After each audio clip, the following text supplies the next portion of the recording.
Good morning, everyone. Welcome to the MassMEP Manufacturing Podcast. I'm your host, Haley Steele.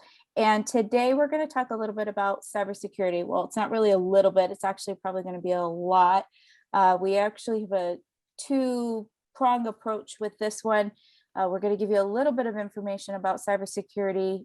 Obviously, everybody has heard in the past couple of weeks what's been going on and some insight into all of that. And also, we have an upcoming event.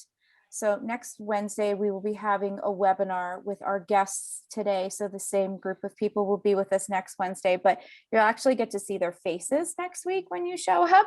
And that will be on Wednesday. It is at 11 a.m. next Wednesday morning. So we hope everybody goes to massmep.org and gets registered for our event. So we've had our guests on before, everybody's repeats, so they're all starting to get a little famous now. So scheduling time with them is getting a little bit more difficult, but they were gracious enough to join us today. So we have back with us John Sinopoli and Pete Morin. They are both from Synagex. So good morning, guys. Good morning, Haley. Good morning. And we also have back with us Derek Bauer. He is from CyberSaint. So good morning, Derek. Morning, Haley. Thanks for having me. Sure. Derek and I are a little bit on the groggy today because we're both, he's coming back from a vacation. I'm going out on a vacation. So we're transitioning in that area right now. As you guys know, I always start off the podcast with a question. And I think now this has become the part everybody goes, oh God, what is she going to ask us this time? But I'm going to ask you this, and this may show our ages, Pete and John, like for us. Derek is a little bit younger than us, so it might show, but we had this question asked of us as a group. It was kind of like a team building. What posters were on your walls in your bedroom when you were growing up? Oh yeah, I love that question. John's already got his answer. It took me a second, actually. It's been so long. Now I'm fighting with my kids to turn them down. So I think on my wall I had two. I'm a big New York Giants fan. I know I'm from Massachusetts, but we're on the western part of the state. Red Sox first, but Giants for football. Anyways, it was LT on the wall, the Intimidator poster, and then there was one called Goodfellas with the three linebackers. Oh, I'm gonna find that and put it up in the office. Oh, I love it. That's awesome. So definitely, sports is a big part of your life then, is what Absolutely. I hear from that, John. All right, Pete, what do you have? You scared the hell out of me with that question.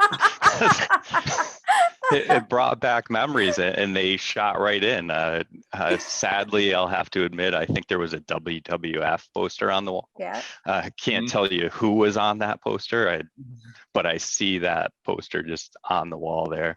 And of course, the Red Sox, prominently on the wall there. Right. All right, Derek, how about for you?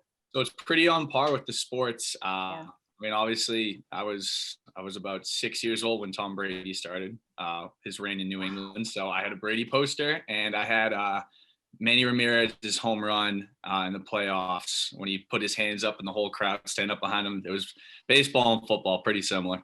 That's awesome. That's awesome. Great photo. Yeah. Well, I'm going to make you guys feel really good. So I had a poster of, and I get made fun of this significantly at work. I had a poster of Jean-Claude Van Damme.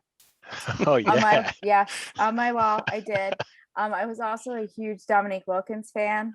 Back then, big Dominique Wilkins fan. And I also was a huge Julie Foudy fan. She was at that point, she was a woman, prominent soccer player coming through the ranks then. So yeah, now she does broadcasting.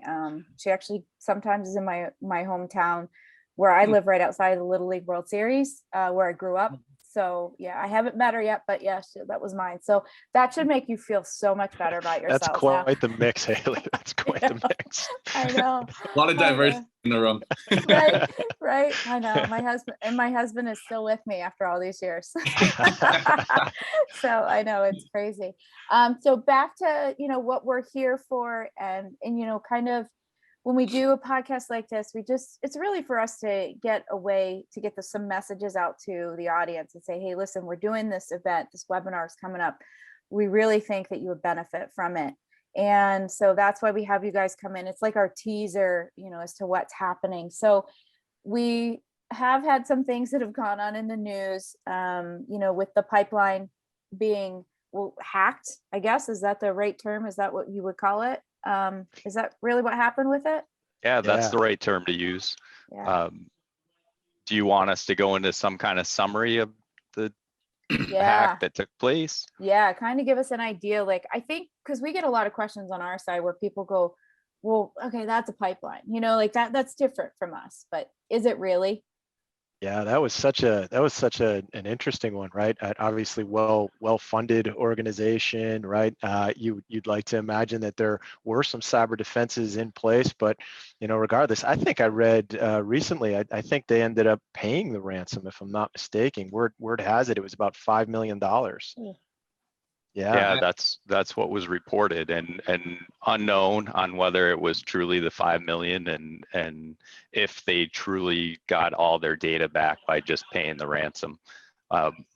One area that was discussed with paying the ransom is they tend to tie that into a slow process of kind of unencrypting your data after it's been taken by ransomware. So there was one report I read that said they still had to try to recover a lot from backup because of that slow process of recovery. Wow. And I can build on that a little bit too. Actually, our co-founder, Patrick O'Reilly, went on CNN last week right after it happened and had an interview with them. And he kind of went into detail saying, around the hack, you're not going to hear, the details of the hack, but, you can only imagine how much information they gathered from that. And it wasn't even, for a political gain or anything like that. It was just a financial gain, just to say, hey, we can do this if we want to.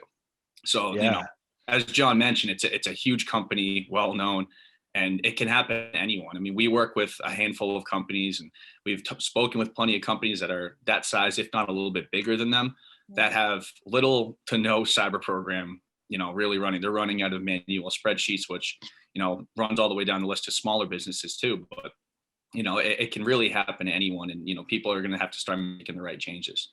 Yeah.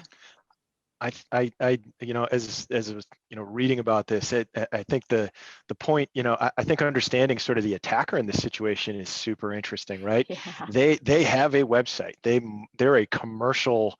They fancy themselves a commercial business, right? I think we're reading website posts and social media posts from this organization that says, hey, I'm sorry, we're not in this for social disruption, right? We're not in this to be terrorists. This is a business. We do this to lots of folks, and it's almost like we're doing this for your good. Yeah. Right? We're teaching you a lesson. Interesting stuff. Did we find any, was there any more detail, Pete, to sort of, I mean, obviously it's a private company, or, if they're, they don't want, the detail to be out there, and I'm sure they have the right to keep some of that private, but did we learn anything more about sort of how that might have happened there? I think we have to kind of hypothesize how that happened. We're never going to know for sure, but initially when it started, the news started to say what had occurred. They're just saying malware, so it was unknown. Hey, is this malware that's kind of a virus that's spreading through their network and giving control of the pipeline? So if you've heard, Colonial says they have both their IT systems plus their control systems, and did this take control of that control systems, and control systems being their valve control, pressure control, like what they're monitoring that whole flow of oil on. So that was the initial fear, like, well, if they have control of that, what could they cause from a larger disaster kind of aspect? Because you increase pressure on these pipes and it could blow in some area, and that becomes a big kind of disaster for whatever area that occurs in.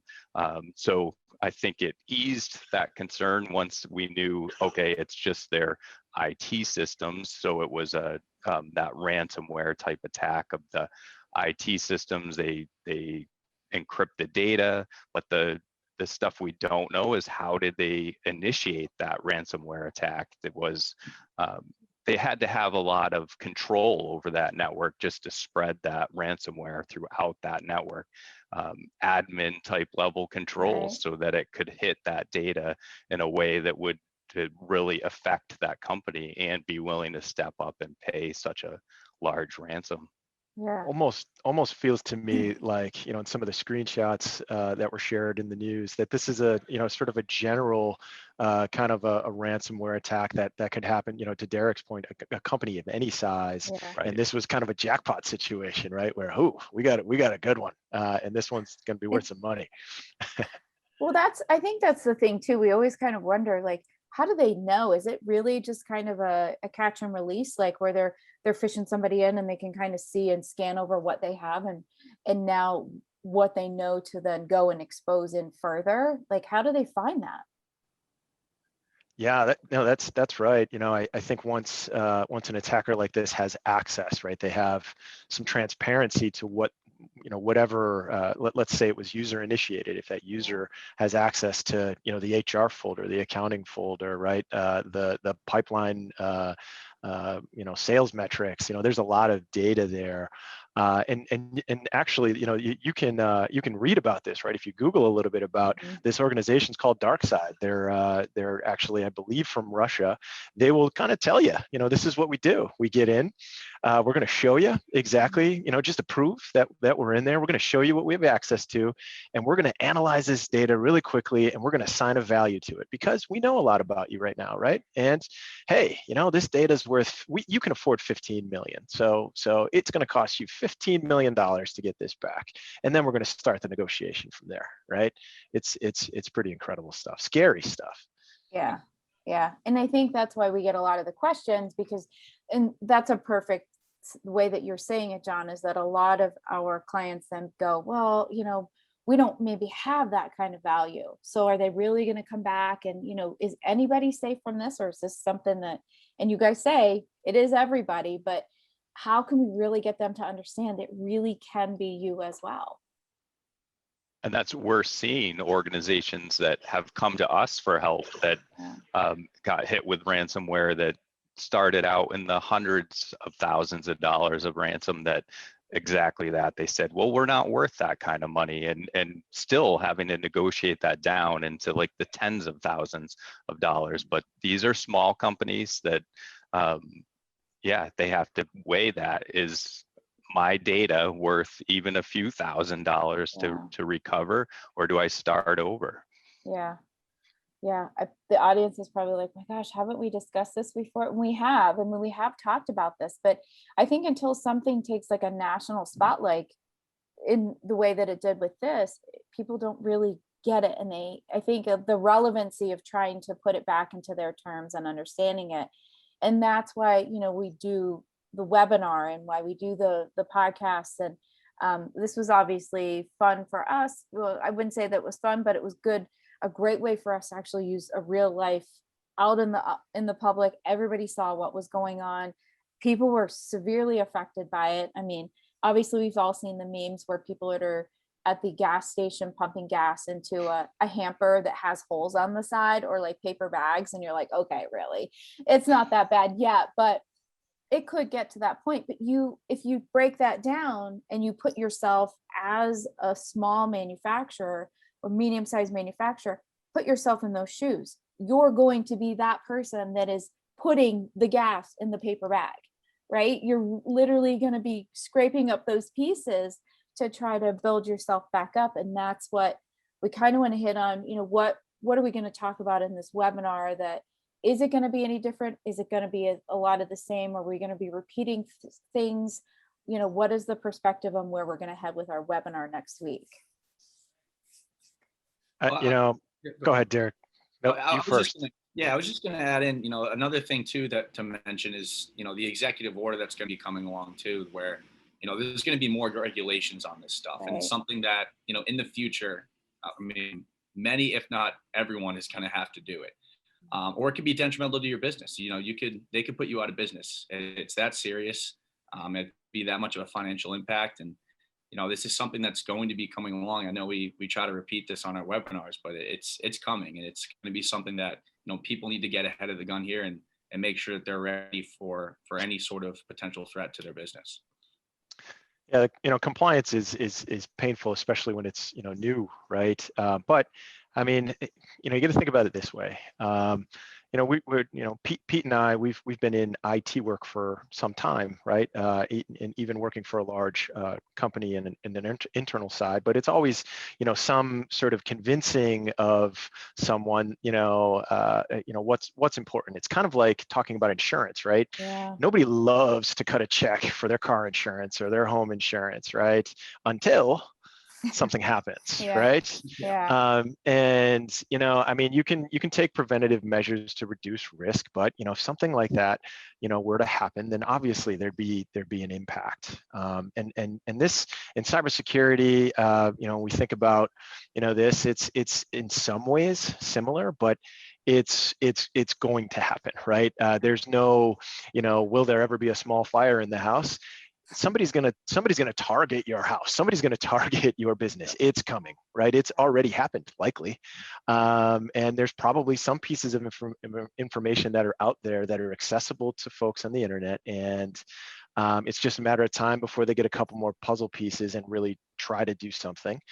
So it's really not something that can be ignored. And to sort of address that, it's not a simple answer, right? It's not a we can put a fence around our house and I don't need homeowners insurance, right? Yeah. That's an analogy I think that should resonate. We need to put layers, right? We need to have a sentry outside. We need to have a moat. We need to have a fence. We need to have, right, snipers in the tower. We need to kind of we need to develop this ecosystem that's going to help deal with certain situations, and measuring risk, especially with our partners here at CyberSaint, and testing those defenses is critical. All right. So are there some things that you can recommend for people? We only have a week until our webinar, but if people are going to start getting going and saying, okay, I really do need to start taking this seriously, are there just some tools or tips that you can kind of give them between now and next week? Obviously you join next week, we'll give you a little bit more, and and then from there, who knows what can happen. But is there something that you can just provide just for now? Haley, we're always asking for free stuff, I know. I'm always when you're a nonprofit, this is what we do.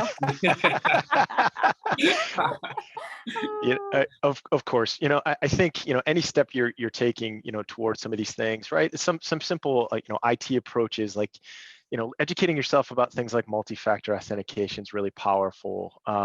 But I think, to me, I guess being more of an engineering sort of mindset, right? I think you need to start to think about this thing as a competency or as a maturity to the business, right? And we need to apply some resource to that. We need to have a plan. We need to start to identify what this risk looks like, what this defense looks like. And if you don't have a partner that can explain that to you in English, maybe that's something we need to start to investigate. Because even if we were to start to deploy some of these things, to get a true understanding of what is my potential exposure for something like this, what happened to Colonial, and what are the sort of things that I am willing to tolerate, right, versus what am I not willing to, getting to that place where you have command over that.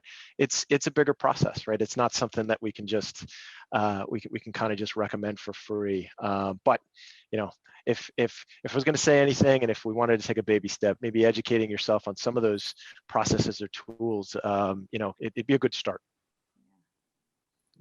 I would second that. I mean, that awareness training, like John says, educate yourself. So from a personal level, just that general education on what you could protect using multi-factor authentication, password keepers, and we might hit on that during our discussion next week. But those from a personal level are key. We'll go into deeper, like how to protect that next week. Password keepers, the multi-factor, and then that security awareness training. That's that layered approach, and to not forget about that personal level. We don't know how this ransomware spread and got initiated for Colonial pipeline, but it's likely that someone clicked on something that was either embedded in a website or a PDF file or an email and initiated that initial download and kicked that process off. And then how long did it sit out there? I mean, it could have been out there for months or even a year that they were trying to see what is the exposure here, what can we exploit on this network. Here's a super fun one, right? I'm sure everybody on social media has seen the post recently that says, give me your middle name and the make and model of your first car, and that is your adult film star name, right? Yeah. Super fun, right? Yeah. Johnny Fierro, sweet. Like, that's super fun. Except, what are some of the challenge questions, for your bank accounts when you forget your password? The make and model of your first car, it can be middle name, can be maiden name. Again, these are just attackers that are getting pieces of information. We don't have the whole thing yet, but guess what? If I get access to John Sinopoli's private email account and I have these answers to these two challenge questions, I almost have everything I need to take command over that world, right? Yeah. I think you just totally just blew my mind. Like, I'm right now, I'm just like, oh crap. When was the last time I answered one of those questions on time to change your media? password. Yeah. And I was like, oh no, like, but my mind is completely blown. And I think it's in it. So it completely takes the perspective, because we're not talking about like the CMMC, which is with, having the DoD, and that we're talking just flat cybersecurity. And so I was going to say, so who really should attend this? Now I'm thinking there isn't anybody that shouldn't attend this webinar that we do next week, because that statement right there is, I'm texting my parents when I get off here, like, do not answer those quizzes anymore on social media, because obviously they find that fun and entertaining, but oh my gosh, yeah, mind blown, not even thinking everywhere in that format. So everybody and anybody can attend this. It doesn't really matter. Obviously, we do this for our manufacturers, but if you really break all these, like that statement alone just clarified it for everyone. It's as simple as that. Yeah, right?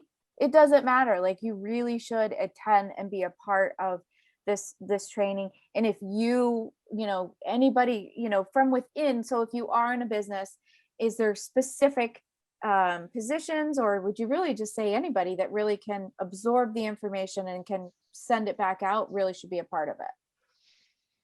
Yeah, I'd say that.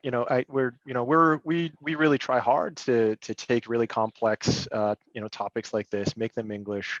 And we have a lot of experience in working with CyberSaint, and obviously with our clients in manufacturing and across many verticals. In sort of identifying and making cybersecurity simple. This is impactful for personal life. And there is a way you can reduce that risk. And I think given the chance to talk about it a little bit, it might make a little bit more sense if we can break it down into some simple concepts. To tie that to some basic hygiene methods, right? There's really a way you can reduce a lot of that risk, and decrease the potential that something nasty is going to happen. Yeah. I love that you say that to have somebody within your organization that can convert it into English for you, because there's a lot of, and I think sometimes, in all honesty, we have a programmer that works for us, and there are moments where I'm just like, I keep it simple, stupid. Like, I am base level, and he goes in all these details. He's so passionate about what he does, and he loves his job. And there are a lot of glazed over looks when he starts to say things. So we do really need, and then thankfully our IT manager, he is our translator sometimes. So we say the same thing. We're like, oh, it's great that we have translators. You can see the look starting to come across their faces, and they're just like, what? And I'm like, okay, let's bring everybody back. Let's let's just press enter on our keyboard. Let's start there first, and yeah, it's that's such a cool thing to have that. Is there a position, is there somebody that kind of falls in those roles that helps with that, being that translator?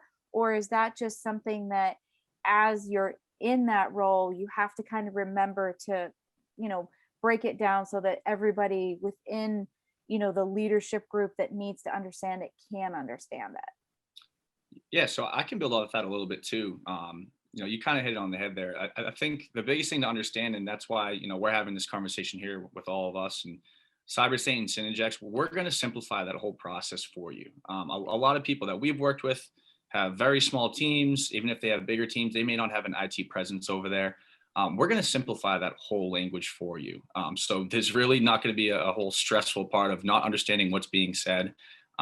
It's going to be translated for you through us. I know John, and Pete, when they work with these clients, they're with them hand in hand by their side saying, hey, this is what we need. This is basically what you're being asked for. And on top of that, within our solution, we've actually put our language within the solution through our natural language processor, which is already simplifying the whole process for you. Because usually it can be super, lengthy, kind of daunting paragraphs, maybe asking you these certain control questions. We're simplifying that whole process for you and putting into 1 to 2 sentences. So it's going to be way easier to understand it and way quicker to get through the solution instead of reading all of these novels of information saying, I don't know what this is saying and I don't want to put anything wrong in there. Yeah. So that's just kind of something that, we're going to be there for you on top of that. Right. It's a big reason why we have such a great relationship. There are certainly folks, out there that will make a living, out of living in this sort of mystique of what is cybersecurity and IT. Right. We like to sort of, and my grandfather's a mechanic, so I can say this, right? We kind of get, it's kind of a similar thing, right? If a mechanic comes in and tells any of us that, the flux capacitor in the trunk is not working anymore, and that's why your car's not running and it's $5,000, well, I think a lot of folks are going to be really hard pressed to argue, right? Especially if they're driving hybrids these days. There may be a real thing called a flux capacitor. In IT, it's really easy, right? And then there's a lot of folks that are really passionate about those things and have a difficulty communicating that stuff in natural language.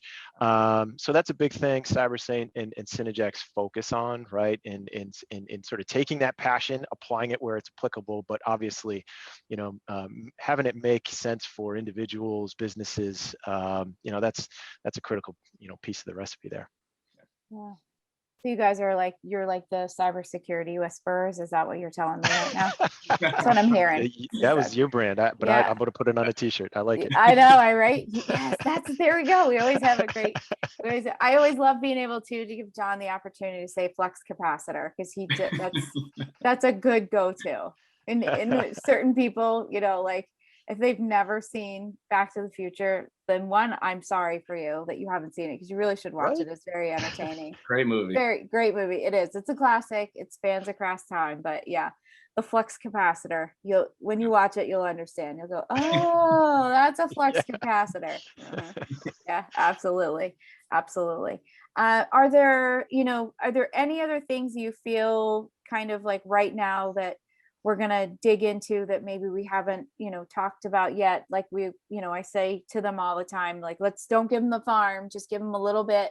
One of our guests one time was like, so just give them a couple sheep. I'm like, sure, just give them a couple sheep. Give them a couple sheep. Like if you want, you want to give them a couple sheep, just give them a couple sheep. So that it is very important. And obviously, the audience can hear it from the three of you and your passion behind, why you're here, why you do what you do, and how it's important, for them to be a part of this as well in this journey. So you have any other insight before we head out? So, I think, the thing that we really want to focus on in this webinar are, the layered protection approach and sort of how to address this issue. And there are there's some details, right? I think as much as we're averse to the flux capacitor conversation, some of it's necessary, right? I mean, to some degree, there is some tooling, people, right, process, some risk identification, some things that need to be explained, and you really need to understand in sort of how to identify this risk and deal with it. And we want to dive into that a little bit. I'm not suggesting we're not going to get into the nitty gritty and tell you how to build a firewall, but what we can do is to help in very natural terms, help folks understand, that this is how we can break it down in English, right? And these are the sorts of things, whether, you're working with someone like Synagex and CyberSaint or someone else, or even your internal IT folks, how do we want to talk about cybersecurity, right? How do we want to get a sense that we are protected? I think we have some tried and true methodology here, and can help folks really understand, what's a way that we can deal with this problem. Yeah. All right. So we will be in the webinar. It is next Wednesday. It is May 26th. I have to check the dates of my calendar up in front of me. It is 11 a.m. It's at massmep.org.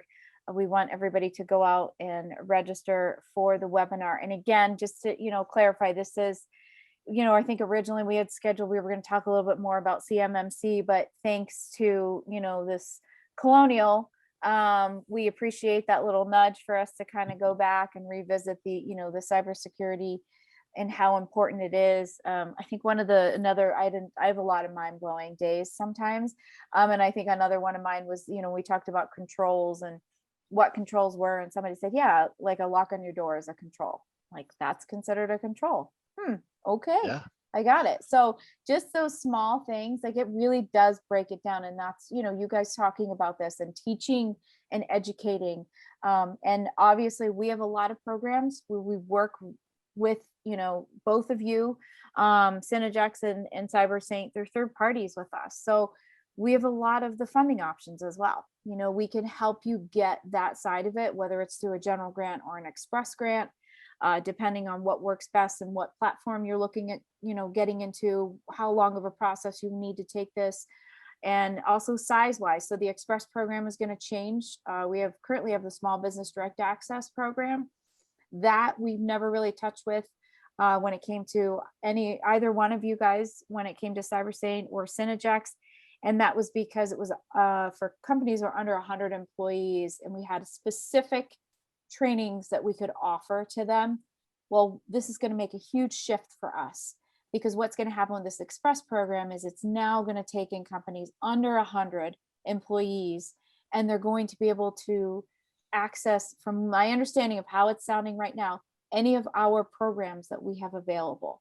So wonderful. We have programs that we offer with you guys, and being able then to open that door for companies under 100 employees, and it will be at no cash flow obligation to them at all.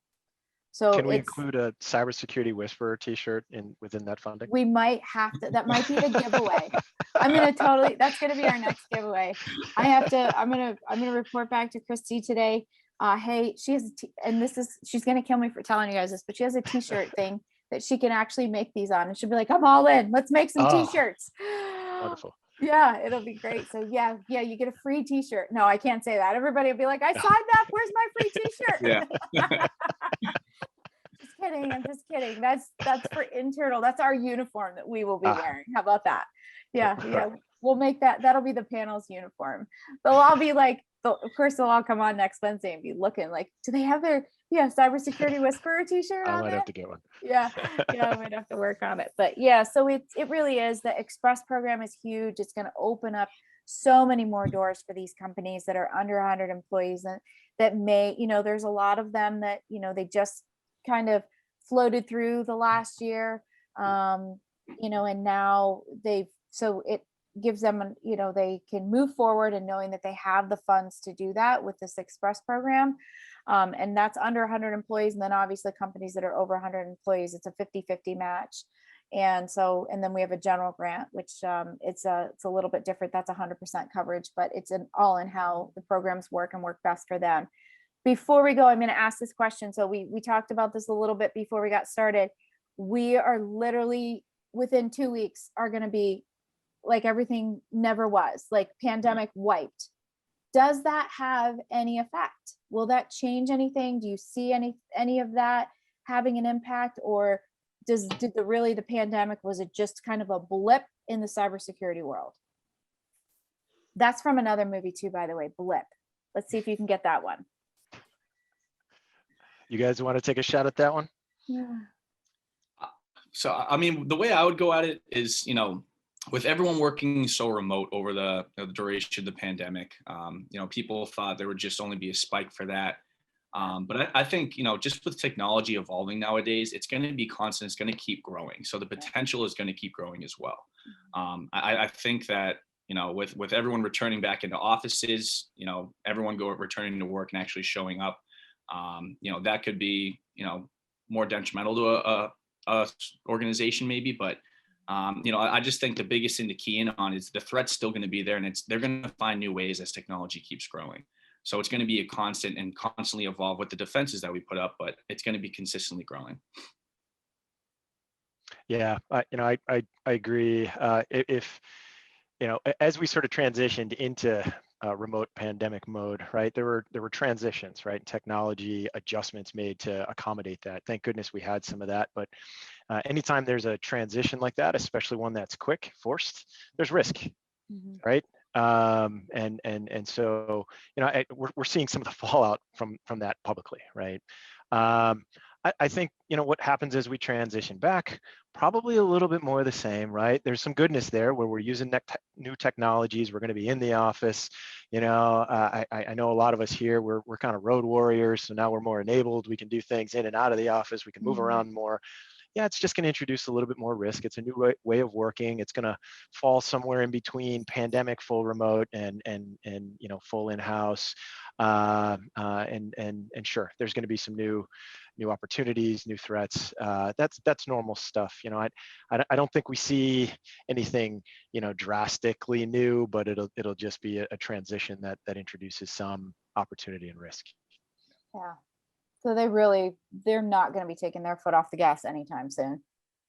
The attackers know, and most of the business owners I know are ready to go. So they don't want to be held back by a pipeline shutdown. Let's go. Yeah, right. Yeah. Okay, so what movie was the blip from?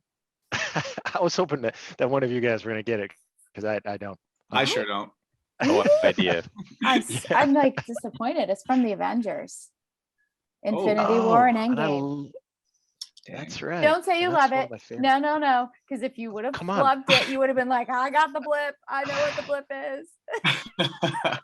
I watched almost all of them during the pandemic. I tried to watch them in order. You have to. Yeah. We are a little obsessive with that in our house. Yeah. I have one daughter she could tell you everything in and out of it. We go online, we research it, we find out how it ties into the comic books. That was our big pandemic takeaway. So you're a geek too, Haley. I love it. I am. I love learning. It's so fun. It's so great. I wish I just could have told myself that back, when I was 18, like 10 years ago, it would have been great. Yeah, it's okay. I try to tell my kids that all the time. They just look at me. They're like, Mom, you're not, you are a nerd. You really are a nerd. I'm like, oh, it's good to learn. Keeps your brain going, right? Keeps moving. So yeah. But no, thanks guys. I appreciate it. Thanks for coming in and just getting everybody online and giving them some insight, and we'll give them more next week. So we hope to see everybody next Wednesday, the 26th at 11 a.m. Go to massmep.org to get registered. And we'll get to see these guys face to face. Well, they won't see your face, but you'll see their face. So that's good enough. Maybe even some Cybersecurity Whisperer t-shirts if you're lucky. Yeah. Looking forward to it. It's going to be a good one. Yeah. All right. Well, thanks everyone for listening to the MassMEP Manufacturing Podcast, and we'll see you soon.